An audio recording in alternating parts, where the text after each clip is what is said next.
Hello, welcome to the Gallery Teachers Masterclass. I'm Ben Crompton, and this is practical tips and tricks for building your pronunciation teaching toolkit. Pronunciation is one of those areas of language that many learners and many teachers find challenging to master. There's a lot of theory and there's a lot of technical knowledge as well. And it's something that can leave teachers and learners feeling that they lack the confidence to deal with it in the classroom effectively.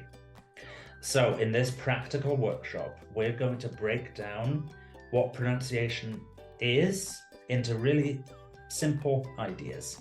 We're going to think about stress and sounds and intonation, and I'm going to show you some practical tips and tricks that I've got in my toolkit for working with those in class.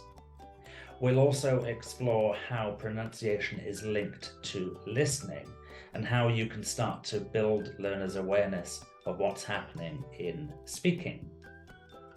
We'll finally explore how you can set your pronunciation teaching targets so that your pronunciation teaching is centered on your learners in their context.